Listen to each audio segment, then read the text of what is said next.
What's up, horror fans? Anchorpete here, and I am with my partner in crime, my co-host, Danny, Dr. ASGOD. Danny, how you doing tonight? All good, all good. Trying to my cat is just trying to knock this whole table setup over. So if my camera goes down at some point, it's because there's a cat down there effing shit up. So today we have a very special guest with us. We have Mr. Keith Lansdale, who is joining us. You guys will definitely recognize his name. We have talked about his movie, The Pale Door, on this channel before. We've also plugged another one of his movies, Christmas with the Dead, which is a personal favorite of mine. And we're going to talk about those movies as well as a Creepshow episode that he was involved with and other projects that he's worked on. So, Keith, thank you so much. Welcome to the show. Thank you so much for having me. Hi, everybody. How's it going? I get to be down here on the bottom, and these guys are up here. We interviewed your dad like 2 weeks ago, and it was just a great experience for me.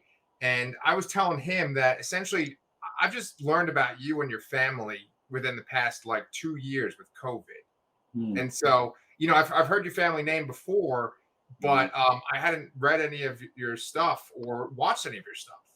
So the very first thing that I saw was Christmas with the Dead. Okay. All right. And how did you come across Christmas with the Dead, out of curiosity? I'm so glad that you asked me that, because my friend Nate, he was the script supervisor on the movie. And so when he saw that I had a channel, he's like, "Oh, you got to check this movie out." So I watched it. That's awesome. Yeah, because it's hard to find. I mean, that's honestly one of the saddest things about it, is that it's kind of lost to obscurity. But if the world would stop ending for 5 minutes, we may have some other venues for it. I got asked to try to remake it and direct doing so, and so we already shot a trailer. It looked great. I bought Brad Mall back again, who played GM in the first one. So he's a personal friend of mine. I love the guy. So whenever we decided to remake it, we pretty much recast everybody except the Brad Mall character of GM. And by the way, I love which way is that? The Army of Darkness mug I keep seeing, and so thumbs up on that, by the way. thank you. My boomstick. Sorry, getting distracted. But anyways, though, yeah, I was asked to do that. But then right after we shot the trailer, we were like, okay, let's try to raise some money, and then the world started ending. So it was hard to get people to part with $1 back then because of everything going on. So we were like, let's just shelf it, come back to it. We'll try again here in a little bit. So I've touched base with the guys, and they're all still ready to do it. We just got to figure out when the time to do it is. But the good news is that there's also a musical version, and there's even and I just mean a stage musical, which I have seen the very, very early stages of it. And I have to say, when I saw that, I was like, this is the best version of this ever. And I didn't even write that one. They took originally it was a short story that was like 15 minutes if you filmed it as it is, because it's a short little thing Dad wrote. I adapted it into what we saw, and then they took my movie and they adapted it into this musical. So it's now on its third generation here, but it is the very best one. And if the world would stop ending for 5 minutes, we would get to see that musical version. It is absolutely wonderful. Because of all this, though, we've also done a podcast version.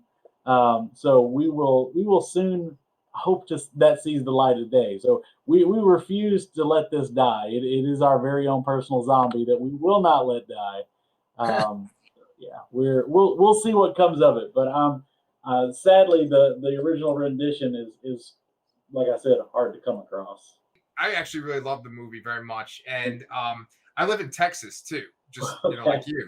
So if the musical is going to be in Texas, I'd like to actually come see it.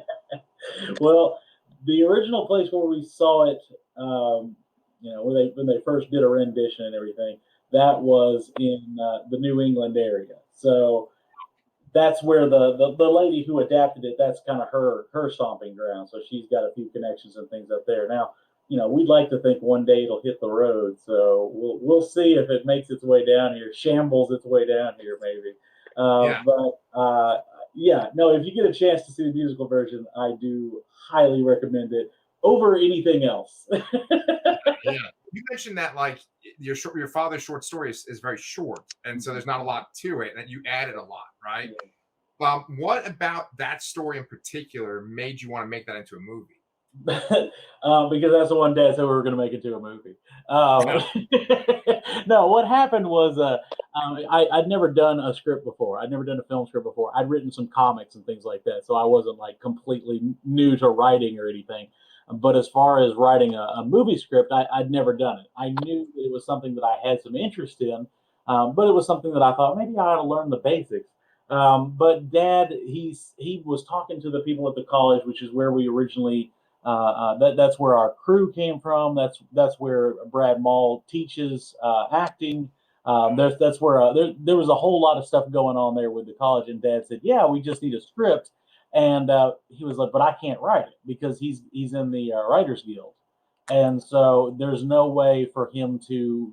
They have to have a certain amount of money made. So if he wrote it, he would price himself out immediately, and it would become impossible to make because they couldn't afford to pay him for the script. So they were like, we need somebody that can write that isn't shackled. You over there, you can do a thing." And I was like, I'll try. I was like, I have no idea what I'm doing, but sure, absolutely. So it was an opportunity to really dip my toe into writing scripts. I found out I had a real love for it. And yeah, it brought to life Christmas with the Dead, which for being my first thing I ever wrote and it being filmed, even if it was for $5 and with everybody's best wishes only, it was worth it. It has had a lot of life to it. I think what's so great about that movie is it's like the main character's dealing with loss, but then it's also like the drudgery of kind of going through the Christmas traditions and then like the zombie apocalypse. It's just this great little mesh. I love it. Well, there's an entire genre of movies out there that all those dumb titles like horror, comedy, those things they don't fit anymore. I mean, maybe back in the day you could say this is a western and you knew to expect two guys that were going to end in a shootout at the end of the movie. One was wearing white, one was wearing black. That sort of thing. That doesn't exist anymore. Those genres are just like we're all on top of each other. That's the way it works. The real genres now I'm started to rename, and one of them is like that particular genre is one that is in the same vein as like Taxi Driver and things like that. It's loneliness and mental illness, and when the two of them start to come together, that makes an entire genre of movies. I mean, have you ever seen Falling Down? Have you ever seen? I mean, yeah. I mean that's a prime example. You talk about a movie that has only become so much more prevalent as time went on. Like Falling Down is on that list. Yeah, there's a lot of them, and at the root of a lot of things. And I don't think people realized really because if you say mental illness now, it's a lot more in the forefront of people's minds. We know that that's the thing people struggle with. But 20, 30 years ago, you just weren't you weren't doing right. You know what I mean? So I don't know if they knew that's what they were doing at the time, but you look at movies like Taxi Driver, that's the same thing. That guy, he had mental problems and he was lonely, and that's what it all boils down to. So, and funny enough, I've got another script that's optioned that if it will get made, it's called The Projectionist, and it's in that same vein as of loneliness and mental illness. So I don't know, maybe it's saying something about me. There's so mane things that come to mind when you say that, like 1 Hour Photo with Robin Williams. That's a great example. It just popped into my head. And then like Pete, our channel is mainly like a horror channel. So we deal with this question a lot of like, that's not really a horror movie, or that's not really horror because it dares to dabble in like real. And I was just rewatching Pale Door, and like one of my questions that I wrote down was like, how you go about bouncing kind of from genre to genre, and then you kind of just like went in because like it reminded me a lot of From Dusk Till Dawn, where like the first half of the movie is something completely different, and then there's like this a switch flips, and you got this totally different genre of a movie now. So Yeah. like, what was that like? Because like you collaborated with two other people on that. It's like, how did you handle like the genre switching between like the three of you as you were writing it? Right. So, a couple of things. First of all, the genre switch is easy. I just don't care. I mean, if something has an opportunity for a joke, then it's going to be funny, and I tend to lean more towards the dark humor, anyways. So, something that's got a lot of. I mean, at the end of the day, it's a western and a horror movie jammed together. I mean, we can say that. But that doesn't make it even a horror western in my eyes, because as you said, it does what it wants to do, and so I just didn't worry about it. The story told it. It was the story, and wherever it landed, that was the answer. What we check on the box of what genre is this after the fact, that's not my problem anymore. But yeah, and as far as writing with the other guys, well, this was actually something that I was on a panel, and it was me, Dad, and Aaron, who is the director as well as one of the other writers for this. And they were telling us the idea of, we want to do something that's like a witches versus cowboys type thing. And so, I started kind of joking around. Oh, you can do this and you can do that. And Dad started throwing in, yeah, that'd be fun to do this, do this. So after it was over, Aaron and Cameron, which they're normal writing partners, they write together all the time. They came up to us and they were like, "What would y'all think about actually throwing in on this?" And Dad was like, "Well, he said, I can help set up you connections and stuff." He said, "But I don't really have the time to write anything like that." And I was like, "I do. I'll get involved in that." So they sent me the script that they had been working on, and I went in and kind of fleshed out a lot of it, because they had really just written kind of a skeletal structure of what they wanted. There was some moments that they wanted, so there was a lot of like this scene, and then this is what we want to accomplish, and this scene, and this is the big gore moment, and this, you know what I mean? So I went in and built some characters around it, and the only actual scene that wasn't in the original script, because I'm sure you've seen scripts before where they've got the heading as far as like interior, the tavern day. You know what I mean? Right. There was a lot of that, but the only one of those that I had to add was that saloon scene, kind of after the opening, and I was calling this, and this was when I was talking to them. I said, "This is our Royale with cheese scene." You know what I'm talking about? Because when you think of Pulp Fiction, that's one of the most iconic scenes, and it has absolutely zero to do with moving the plot. But it has a lot to do with learning about these two guys, how they talk to each other, that they're fun-loving guys, and then that way, when they have to be serious face here in a minute, you've got something to throw it up against. It's something to like really measure. Oh wow, these guys that were like joking around and having a good time a minute ago, they are in serious mode now. But that's the smart part there, is actually understanding that if you don't have that Royale with cheese scene, one, you don't know anything about these guys, and you also don't see that dramatic character switch. So that was what I told them. I said, we got to add a Royale with cheese scene right here, and this is going to be this is going to be in the saloon. And so yeah, they did that, and it picked right up from there, and then we just kind of fleshed out the dialogue and everything from that point on. But that was pretty much the only thing that needed to be added from that skeletal structure. But everything else was, they knew what sets they wanted. We just needed to figure out what happened in each scene. So what about like in terms of world building, right? Because I think one of the interesting things about that movie is that the Dalton gang are the main characters. Then you have these witches from like the New England witch trials, right? Mm-hmm. And I looked up that book that you guys have in the opening credits. Like, the opening credits are really awesome too, by the way. It's a little long, but I like it. It's cool. It's got a lot of visual, but I get to a point where I'm just like, all right, man, let's get this thing started. I feel like we've been here for a minute. Right. Nobody asked me on the editing there, so. Well, I was gonna say though, like, yeah, it's a little long, but like it gives this feeling of like, oh, this is just a chapter in this saga, and it seems that there's like so much more to it.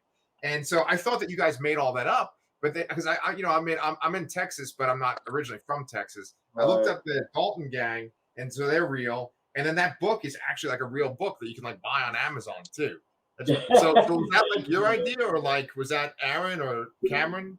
The book, that whole thing that's there in the opening and everything, that's I don't know if it was Aaron specifically, but it was somebody that was beyond what I did. The original script, it had that scene that was the opening scene, which I just love that whole way that works with the kids. And and one of my favorite things that I added when they sent it to me, it had that was one that I didn't have to change that much. But I tell you, one of my favorite additions there is the bandana. That was me 100%. I was like, there's this bandana that's just got to have these like, it's got to have this brotherly connection. And as soon as it popped in my head, I was like, I love that. I adore that.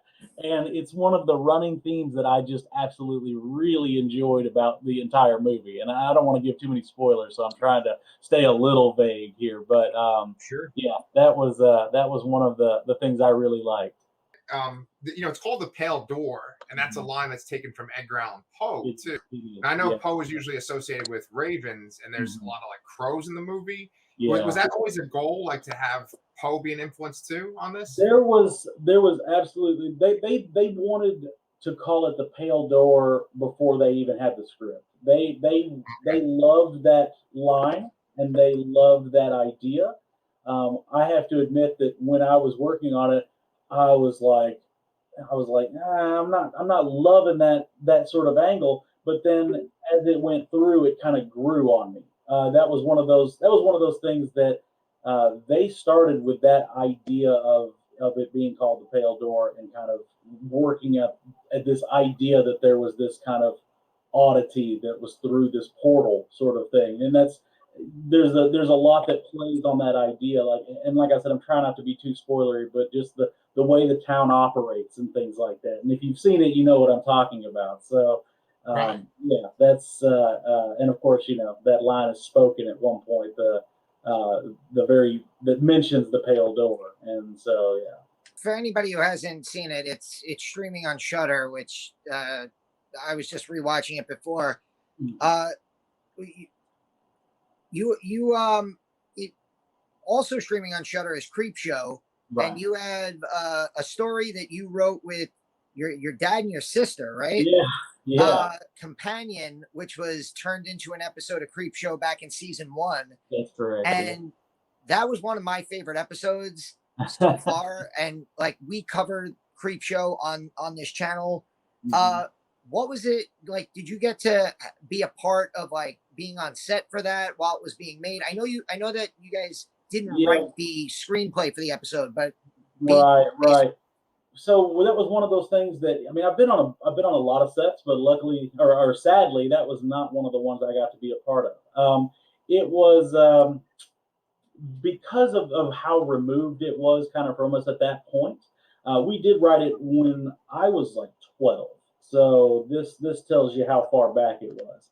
But my sister was 8 and I was 12, and what it was is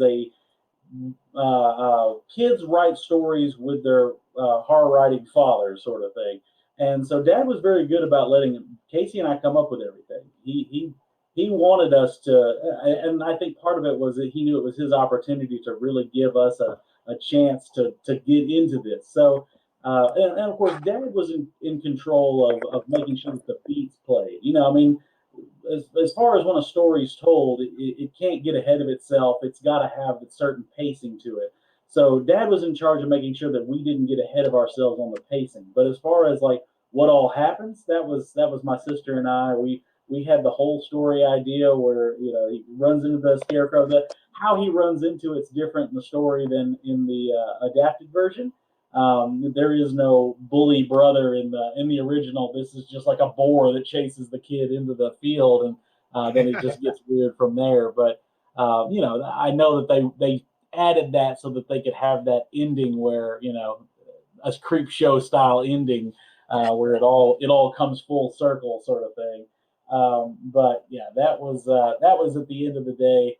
Our contribution was writing that story when I was that young, and because of that and somebody else adapting it and everything, the only thing I got was a check, which didn't hurt my feelings any, but I didn't get to didn't get to have any input on it, and didn't get to be on set for that one, sadly. This is it right here, actually. Oh, nice, wow. nice. Yeah. So, Oh, okay, cool. yeah, you can see that. So Yeah. we had it in here, and yeah, I mean, we after it got made, it was kind of just one of those cool things that I had done, and then all these years later, they were like, "Oh, by the way, we want to use your story," and I was like, "Wow, that's really cool." So, With like writing that script and then also writing Pale Door and then also writing short stories and then you also wrote Big Lizard too, right? That's like a yeah, novel with your dad. yeah, those are. Right. So like having written so many different types of in different mediums, like do you find that there's one that's the most difficult? I mean, prose writing is absolutely the most difficult, I think. I mean, it's script writing is actually easier in some ways because it's more technical. It doesn't mean that it shouldn't be a fun read. I mean, I make sure that when I'm writing a script that it's not a this is where they go, this is what they do. I mean, I want them to if you're reading the script, I want you to be enjoying it just like if you were sitting down to read it. But there's so much more that goes into prose writing to make sure and describe every single moment and there because there's a lot that if you have a script and you describe a character, I mean, if whatever blanks you leave, they're going to have somebody that's a costume designer, they're going to have all the things they're going to fill in and add their stuff to. But if you don't put it in the book, it doesn't exist. Now, of course the reader can contribute, but you leave too many gaps there and you're not doing your job. So Yeah. Well, speaking of Big Lizard, right? Like I haven't read that one, but that just came out recently, right? From yeah, Subterranean. fairly recently. I mean, time doesn't really have any meaning anymore, so it's real hard to remember when things happen. But I think this was last year. But yeah, Big Lizard. It's almost a parody of the superhero stuff, but at the same time, it's also a very serious superhero story in itself. We got asked originally. There was a guy who I co-wrote a script with, and then it never kind of went anywhere. So whatever. But he did come back to me later and was like, "Hey, we're putting together a bunch of writers who are going to all come up with superheroes, and then at the end we're going to do some big collaborative thing with everybody." And we were wanting to know if you and your dad would write one, and I was like, "Yeah, sure, that'd be fun." So Dad and I started writing, and then we started writing, and before we looked up, we were like, "Wow, we've written an entire novel," and they asked for like a little short piece. So we wrote back and we were like, sorry, but we may have actually done something different. So ever like, and it's too good to just let it go at what we have. So we're going to have to do it separately. So yeah, it started as this other project, and then it ended up just growing legs on its own. But yeah, it's an odd little satire superhero prose piece. I don't know. But you said that like it was all going to be like a compilation where they all come together. Was it going to be like almost like the Avengers, where like the characters came together? Yeah, I mean, I don't know if that's what it would have been in the end, but that was definitely something we were wanting to do, where all these different writers were coming up with their superheroes, and we of course had Big Lizard, and then yeah, when we got through, that would be some sort of a compilation, probably maybe a parody almost of the Avengers, but. And Dad still has ideas of wanting to do some more in that world.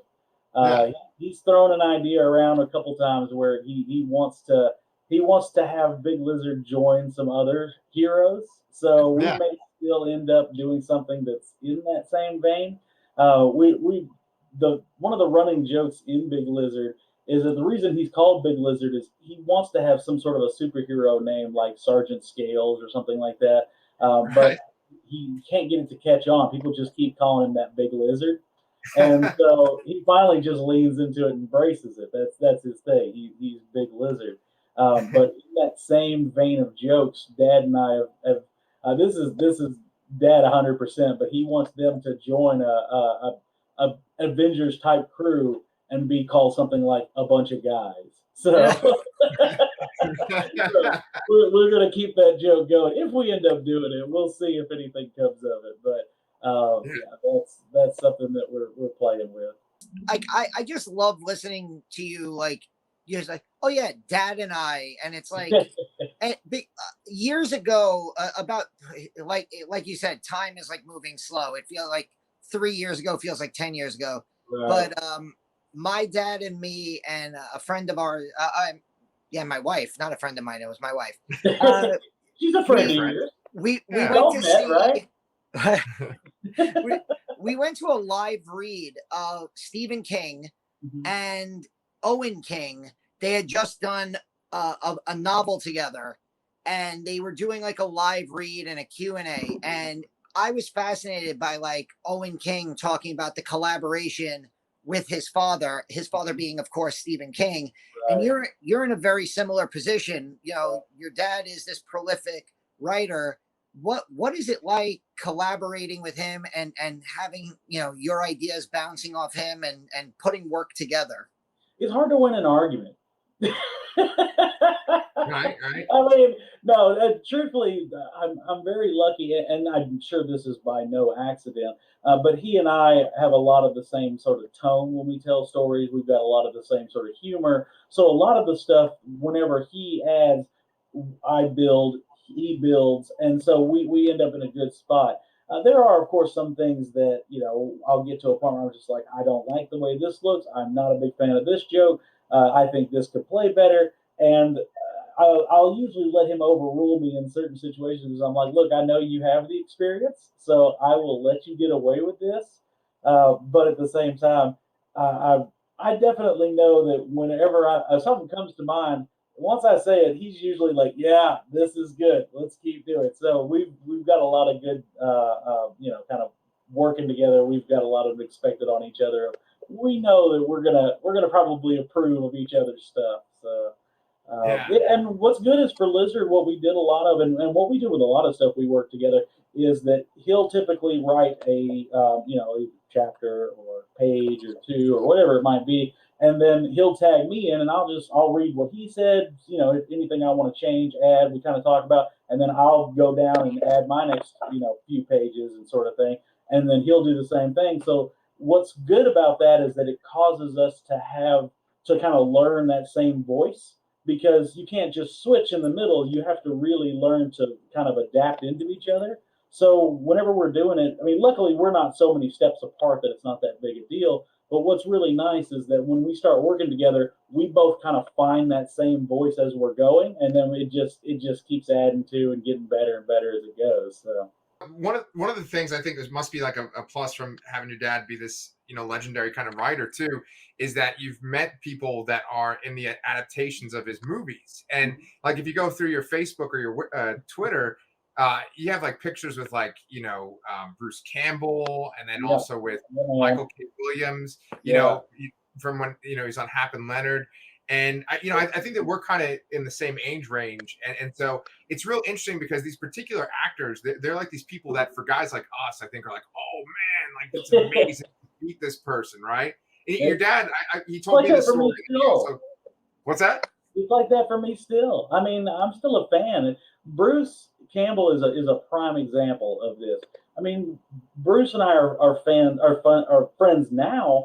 But the whole thing is that whenever he was originally in Bubba Hotep, one of the things is that Dad was trying to find out who was going to play Elvis, and they were throwing around ideas and everything like that. And I've been a big fan of Bruce Campbell since I saw Evil Dead when I was a kid. I mean, because that's the sort of life I grew up with.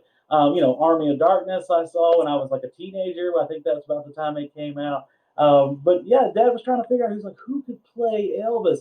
And I said, I think Bruce Campbell could do it. And he was like, maybe. He's like, I don't know. I have to think about it. And then the next time I talked to him, he was like, we got Bruce Campbell. He's going to do it. So I was like, yeah. So it was kind of one of those things where it was a selfish move because I wanted a reason to meet Bruce Campbell. I've been a big fan. So that was like, and on set, you see that awkward photo of me. I'm like, almost 300 pounds. I'm just like standing there kind of, and it's because this is my first like real, like I've met people. I'm like, oh yeah, Stephen King, yeah, nice to meet you. You know what I mean? But then it was like Bruce Campbell. He was like the first real. Oh my gosh, I'm meeting a real star here. You know what I mean? And I'm sure as far as like star level at that time, most people didn't know who Bruce Campbell was. But to Right. me, he was like the biggest star I'd ever met. He was super exciting. And yeah, since then we've hung out a few times. He's just a nice guy. he's down to earth. You know, none of that Hollywood stink on him. But Yeah. I've noticed that with the horror community is like when you're a horror fan, like meeting a guy like Bruce Campbell is like the coolest. And then like you'll tell somebody who's not a big horror fan, and you're like, you'll never believe this. I met Bruce Campbell, and they'll be like, who? And you're like, what? Yeah. And like it doesn't make sense to us that everybody doesn't know who Bruce Campbell is. Right, yeah. That's. I mean, it was one of those things that it was just like, I don't know, it was surreal because I had met plenty of people at conventions and things like that, but yeah, Bruce was like he was a big deal to me. And I'll tell you who was another big deal to me was when I got to go on the set of Hap and Leonard was James Purefoy. I had just finished binging all the seasons that had come out of the following at that time. So whenever it was, I mean, we had just finished the season, and Dad called me and was like, "Yeah, I think we got James Purefoy to play Hap." I was like, the British guy. I was like, I love him, but can he be East Texas? I don't know.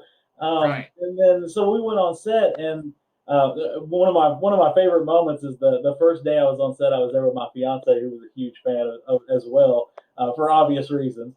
But either way, she texted me. I was outside, just kind of, I don't remember. I was talking to somebody in the crew that I knew. I don't remember who it was, but I was out there having a conversation. All of a sudden, I got a text from my fiance, and she was like, "Come inside now." And I was like, "What's going on?" I went in there, and she was just like chatting it up with James Purefoy. And I was like, "Oh my god!" So yeah, we were both very starstruck by him as well, but mostly because we had just loved the following and just like, "Oh man, this is fantastic." And then it's like, "Oh, let's go meet the guy." But yeah, he it was kind of weird seeing him because if you've ever had a chance, I mean, I know you probably talked to Dad, but if you ever see the way Dad moves, he moves. It's very unique. The way he walks is kind of like most people kind of have a forward walk, where Dad and I both have the same kind of like kick step that we do. It's I never would have known, but somebody else has pointed it out to me. And they were like, "Oh, you walk like your dad." And I'm like, "I don't even know we walk funny, but apparently we do." But so just the way we move and stuff like that's very unique. And then out of the corner of my eye, I would see what I thought was my dad, and it was James walking around the set. He had learned to mimic my dad in movements and like voice, everything like that. He was becoming my dad. The longer he was with him, it was eerie. So out of the corner of my eye, I would literally look over and be like, "God, that's James. I thought that was Dad." So yeah, it's an oddity, but yeah, I thought that was so weird that I went from like, "Wow, I'm such a big like fan of yours," to "Why are you my dad?" I haven't watched the show yet. I just actually started the Hap and Leonard read along that they've been doing on Goodreads, and so I haven't watched the show yet. But I've seen like trailers. Yeah, it's good stuff. It's very well done. I mean, that's Jim Mickle and Nick D'Amici, who also did Cold in July. I don't know if you've seen Cold in July. Yeah, I mean, I just adore both of those guys. I think they're fantastic. I know Jim did a real big one in that Netflix Sweet Tooth that came out. That's also Jim. Oh, okay. And, yeah, I mean that's a huge deal because everybody's heard of that, even if you haven't watched it yet, which sadly I have not. Don't tell. That's the one with like the goat boy. Yeah, something like that. Yeah, like a deer. Yeah, and even even Neil Sandiland, who's in the first season of Hap and Leonard, is in Sweet Tooth, and so you'll notice that Jim brought him with him as well. But yeah, Jim and Nick are just fantastic. Nick is one of the best writers I've seen as far as screenplays. I'm waiting on that moment where everybody knows who Nick D'Amici is. I mean, he's one of those names that today you couldn't get anybody to know who he is except for maybe some horror fans. But give that 10 years and he'll be a household name. Did he do Late Phases? The werewolf movies? I think that's a recent one, right? I mean, that's like one of my favorite like werewolf movies that's come out in that's what I keep hearing. I keep hearing that, and I need to watch it because I love him so much. So the fact that I haven't seen it yet, I'm like, man, that's been out for a few years and I missed it. But no, he's fantastic. I mean, Jim is a great director. The two of them together, powerhouse team. But yeah, that's Nick, man. he's such a good writer. I just like I read his scripts and I'm like, man, this dude, he is tying it together. He knows what he's doing.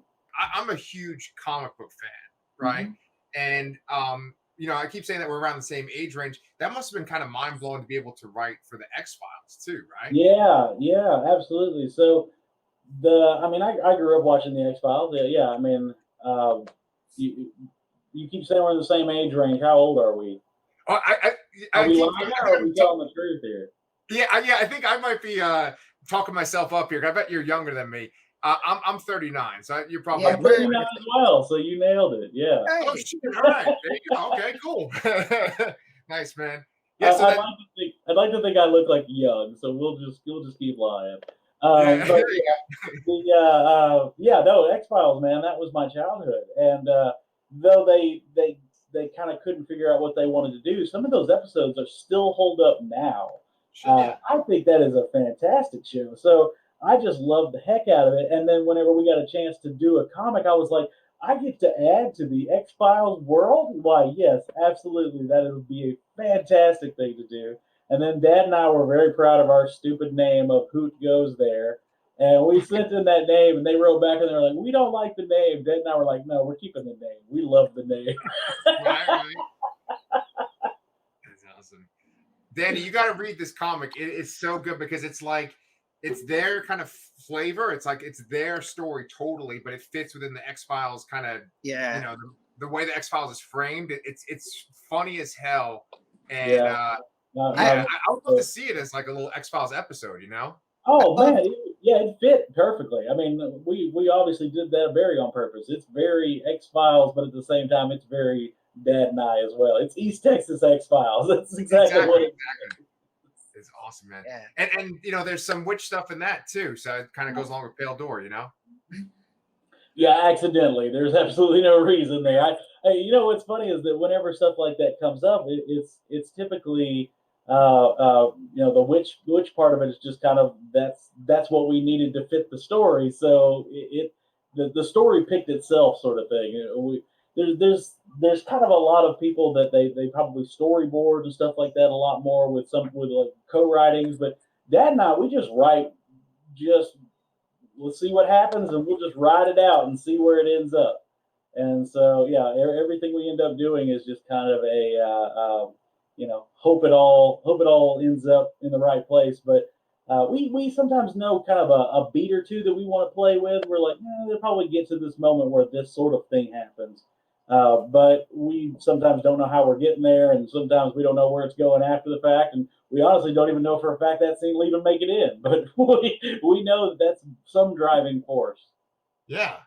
Well, it's interesting, right? Because obviously you're from two different generations, right? And I feel like for our generation, everything is so much about like, oh, we got to make like a franchise. Oh, we got to make like it all connect. It has to be a crossover. So you're saying essentially that with you and your dad, it's just kind of like this is what we're feeling in the moment. This is where the story's taking us. It's not who gives a shit about this world building. Exactly, and I mean I write like that too. Dad, he's been doing it so long he can do it in his sleep. I mean he knows the beat so well that he literally does do a lot of this in his sleep. He's written so many of his dreams that half the stuff he's written he dreamed it first. But right.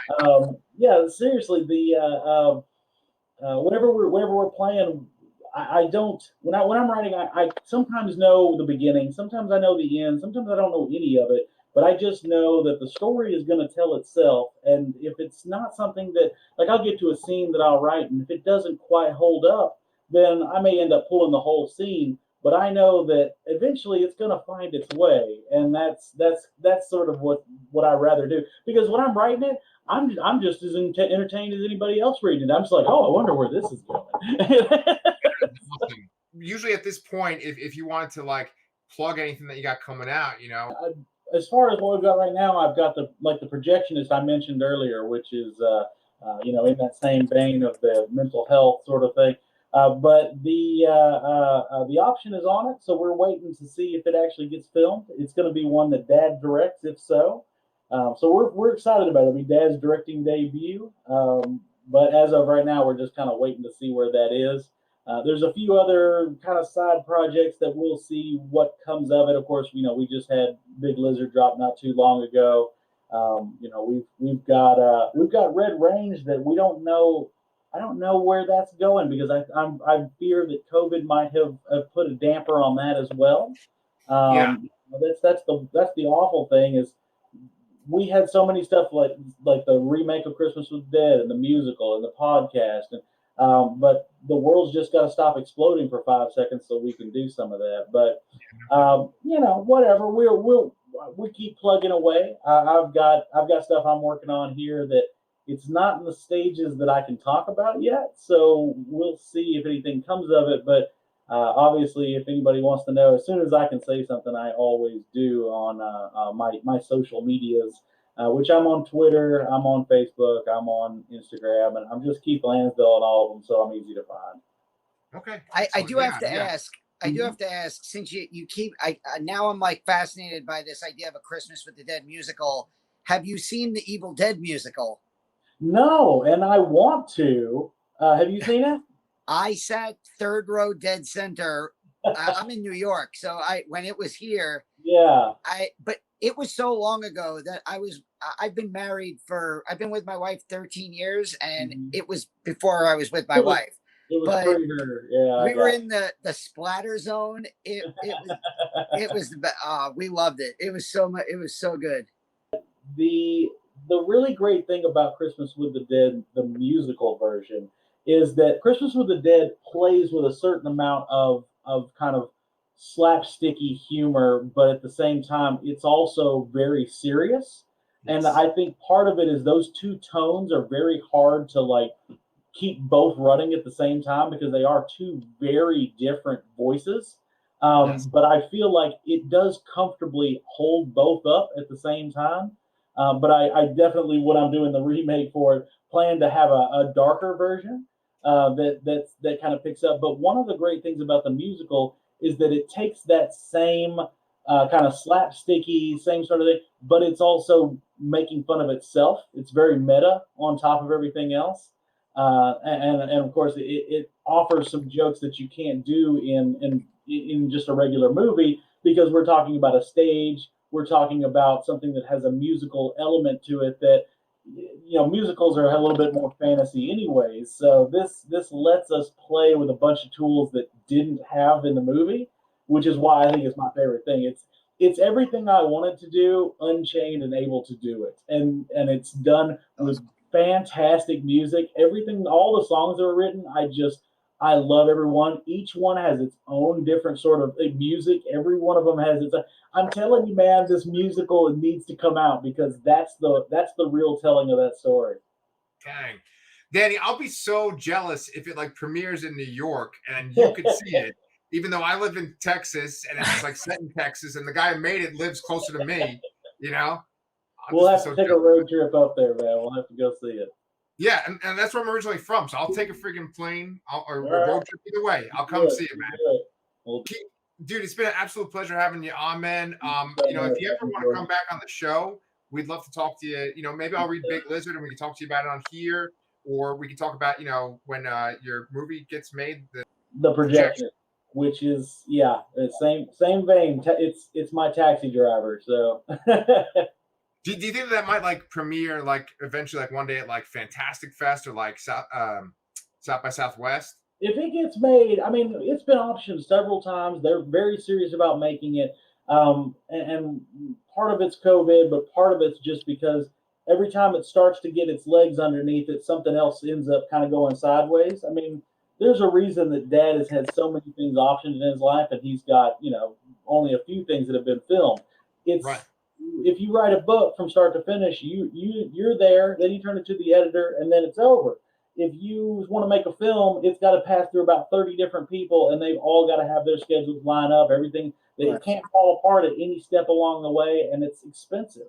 So it's a disaster before you get started. You just have to hope that this bathtub on wheels makes it to the bottom of the hill. So yeah. Well, I mean, like I said earlier before, like, I just found your family stuff essentially during COVID. And I almost feel like it's weird that your dad's stuff hasn't been adapted into more things, that people just aren't even more aware of your stuff in general, because it's just so good and like so many different genres. And like you said, it's not even like one genre. It's just like fun storytelling that is profound and has a heart too. So, we're just really happy to have you on, man. Thank you so much. Yeah, he's a master craftsman. I mean, he knows what he's doing. And yeah, if you pick up anything Lansdale, you're in for a good time. I promise. Heck yeah. But actually, let me see. I can do a little awkward thing. I actually joined the book club because there's that Facebook page, right? Let me just show you real quick. Here's a little weird shot right here. Hold on a sec. But this woman from the club, she sent me all your is it coming up on the screen? Yeah, I got it. Yeah. There we go. Yeah. Just like I said, how my wife got me, one of your dad's short story compilations, and this woman in the group was like, "Hey, I got these extra books. Do you want them?" Yeah. And she just sent me all the Happen Leonard books. That's and like, so cool. I saw Lost Echoes there, and I actually wrote a pilot episode for Lost Echoes, but it never went anywhere. So we'll have to see if it makes it circle back around. But yeah, there's a pilot episode for a series that's written by me for that one. So yeah, it just doesn't make sense. It's like I feel like your family stuff should just be more well known, Yeah, I mean, it's always the struggle. None of us are asking to be famous, but we sure wouldn't mind a couple more things getting noticed. So yeah. Awesome. Well, we'll do what we can on this channel. We definitely want to promote you. And if you want to come back ever again, we'd love to have you on again. Oh, definitely. Yeah. Anytime you want me, I'm here, man. I'm always in for a good time. I mean, I love talking this stuff. I could do it all day. So this is just an excuse to talk about fun stuff as far as I'm concerned. So anytime. Awesome, man. Appreciate it. Well, thanks so much. a lot for coming on.